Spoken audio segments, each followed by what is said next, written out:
Hello everyone, this is Evan from BlazikenTCG, and this is going to be my first video where I go over deck lists that performed well at online tournaments, or maybe even in the future in-person events. So if you guys enjoy these type of videos, then I'd really appreciate it if you leave a comment and tell me that you want me to keep making more of these. Because if you guys want me to continue making these, then I certainly will. This will be my first time making one. So we're going to be going over late night 117 and 118, which happened about 4 days ago now, at the time of recording. I'll probably try to get this out later on today, but yeah, we're just going to be going over the top 8 deck lists from late night 117 and 118. So we'll start it off with 117. So of course, this one was taken down by Gabe Shumway with the Lawson Giratina, a deck that has been getting a lot of hype lately. So this seems like a pretty standard list, to be honest. Playing the, pretty much just standard attackers.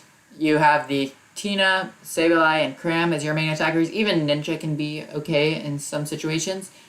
Playing just the 2 water energies.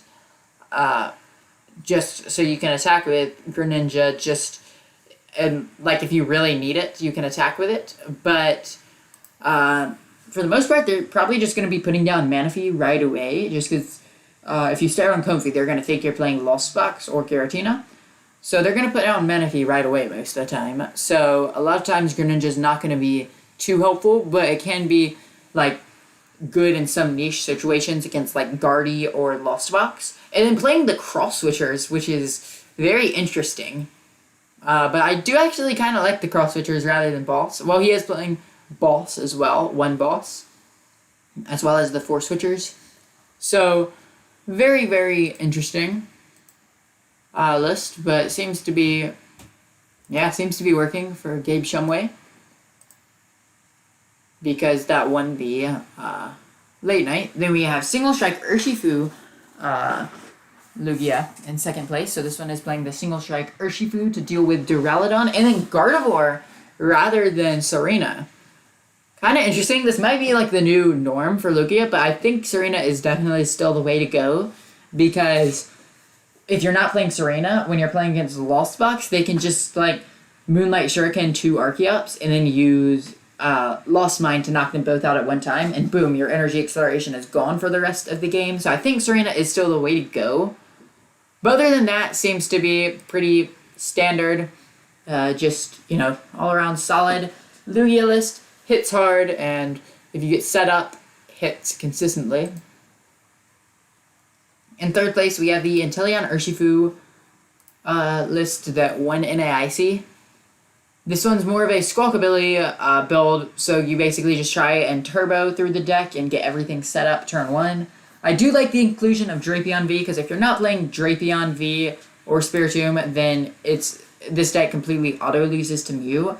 I still think you're definitely still fighting an uphill battle even with 1 Drapion. So I think if you want to have a pretty good matchup into Mew, you got to play 2 Drapion. Or maybe even Spiritomb or something like that. Yeah, I do definitely respect the 1 Drapion, since Mew has been performing pretty decently lately. Then we have a Palkia, just Chien Palk here, no Baxcalibur. So this did get, a list similar to this, it got top 32 at NAIC. And this one's actually, I think, pretty solid. You have the Cross-Switcher Cologne City Ninja play to deal with Lost Box and Guardy, which a lot of times that play can be very devastating in some situations. So this one's more like a, kind of consistent Chien Palkia build that just kind of aims to hit hard, and you're not focusing on the Baxcalibur to charge up Chien Pal. Chien Pal's kind of just a secondary attacker, but you're most of the time going to be attacking with your Palkia. So, very, very interesting build right there. We have DTE, well, no, this is Wait a minute, this is a DTE. What is this? This is like DTE Mew with 1 Deoxys and 2 fusion energies. And then you're playing Sparkle. You're literally. This is like budget fusion Mew. I've never seen anything like this. This is actually very interesting. So kind of like DTE Mew, but you just have like the Sparkles just to deal with Spiritomb. This is so interesting. I mean, I'm not saying it's bad, but why not just play like just Fusion Mew instead? I think that's probably gotta be better. And then, yeah, so it seems to actually be in a lot of the meta decks. It's lost. It lost to like Noivern, which, you know, a rogue deck. Then Giratina lost box, which is already a like iffy matchup, and then tied to Palkia twice actually.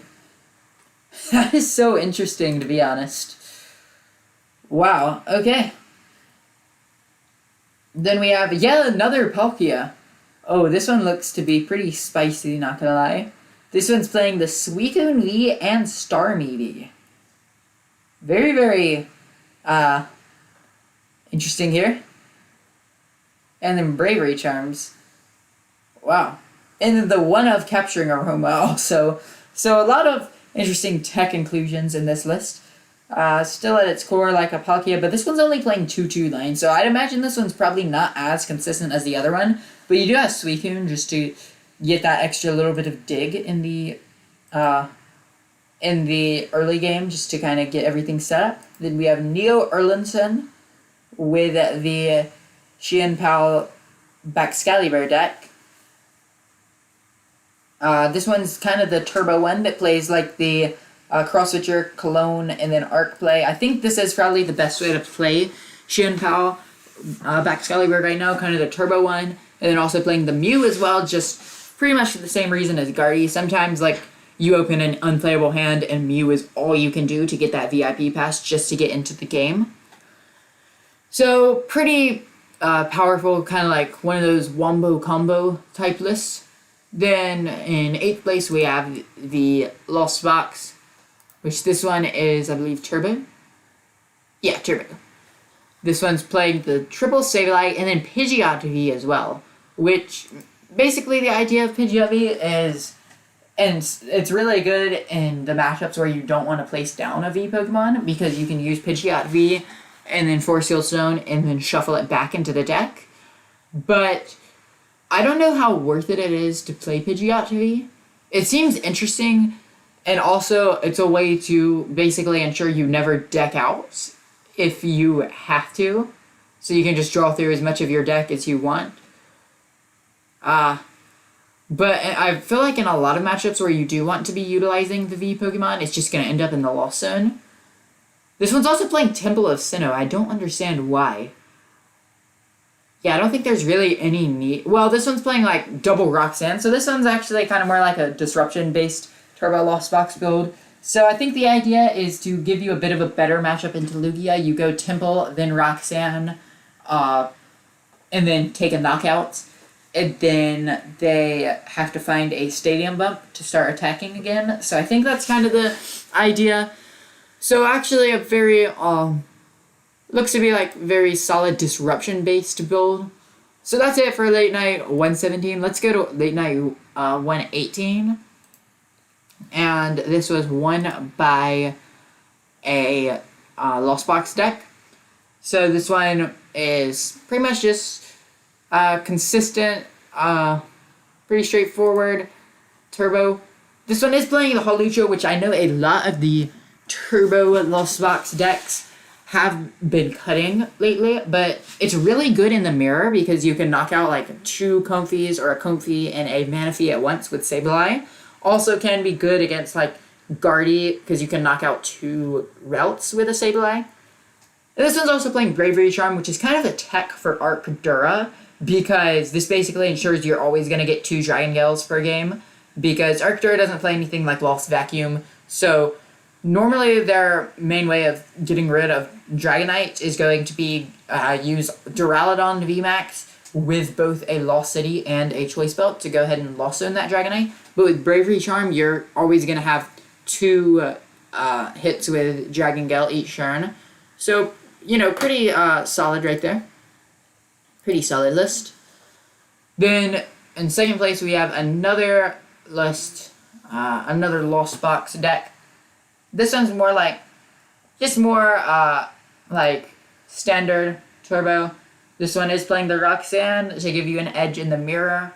And then also the, no Trucking Shoes. So this one's not like as fast as some of the other builds. And this one's playing Jet Energy. I don't think Jet's very necessary in this list, but yeah. Yeah, I don't think it's necessary. I think you'd rather just have like another Energy or like another Stadium. Or even like another Sableye, to be honest. But yeah, this one's also playing the Artisan rather than just 2 Pokestop. So, yeah, another pretty cool list. And then the big talk of the town right now has been Iron Golems. Single Strike Gengar Houndoom deck. So this seems just to be like kind of more of an this is kind of a rogue pick. The Iron Golem took all the way to a 3rd place finish at the Late Night Win 18. So this basically just, you consistently can charge up Houndoom, or use Houndoom to charge up Gengar, and then Bibarel for draw. And those are literally the only 3 Pokemon, Gengar, Houndoom, Bibarel. Those are the only 3 Pokemon lines that this deck has. And then you have 4 Iono, 2 Judge, so you also have that Disruption, and then 4 Path to the Peak. So very good against a lot of the meta decks. You're hitting for weakness and ability locking with Path, the Guardy and Mew decks. And then Lost Box, you should be able to topple the Lost Box decks with just heavy hand disruption plus the natural bulk of Gengar. So, yeah, I feel like it would struggle to beat Lugia. So that might have been what the losses were here. Yeah, lost to Arc Regidrago, Tina Lost Box, Sablezard. No Lugias were played actually, but yeah, Iron Golem 2500 played the Gengar VMAX deck and got top 4 with it. So huge props to Iron Golem here. Then we have another Xian Power Pack Excalibur. So this one is more of the Palkia based build, not as much of like Turbo. It does play a Canceling Cologne, which I don't think is worth playing if you have the Cross Switcher, but other than that, it seems to be like very solid list. Seems to be pretty consistent. And yeah. Then we have another Arctina. And this one is playing Spiritomb and Dunsparce. Some interesting techs here. The Spiritomb is to kind of improve your Mew matchup, which is a pretty bad matchup otherwise, just because they're going to start donking your V Pokemon before you can even get set up. And then Dunsparce removes weakness. So that can help against some of the decks that have fighting type Pokemon. Sharon's Carrot gives you a little bit extra, allows you to last a little bit longer. And then 4 Judge, 4 Iono. So very heavy hand disruption here. So that one was played by Thomas Harvey. Then we have Lucas J with the Lostina. So let's look at this one. Seems to be just pretty straightforward Lostina. Yeah. Just playing heavy path to continuously lock your opponent out of abilities and force them to find the stadium bumps. 2 Iono and Roxanne for the disruption and the matchups you need them. And then Jet Energy makes this deck very good. So, honestly, very, very solid list for Lostina. So, we're getting onto the last 2 decks. This is an interesting list. You guys know I love the Kyogre, so I'm always happy to see it when the Kyogre comes out to play. But, wow, this is a very interesting list. Playing Bruno as well. I just don't understand. Yeah, to be honest, I don't understand why Bruno is in here. This might be like some sort of error because I don't see a reason at all to play Bruno. yeah, I can't think of a reason you would play it. So this might just be an error on the website, possibly. But yeah, I don't see a reason you would otherwise want to play Bruno. And then this one's playing the 4-2 split on Psychic and Lightning rather than 3-3. And then also no Raikou. That's another thing to note in this list.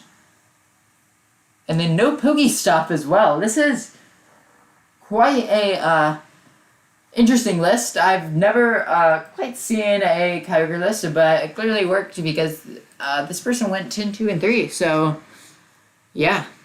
And then it's a losses. It lost to like a lost box, Xian Pao, and then another lost box. So, clearly seems to have worked for this player. Then, for the last deck that we'll be looking at in this video, we have a Lost Zone Giratina list. This one is playing Spiritomb for the Mew matchup. And then also a Temple to kind of help against Lugia, which is otherwise going to be kind of one of your tougher matchups. Only 2 Jet Energies. But other than that, seems like a pretty strong list.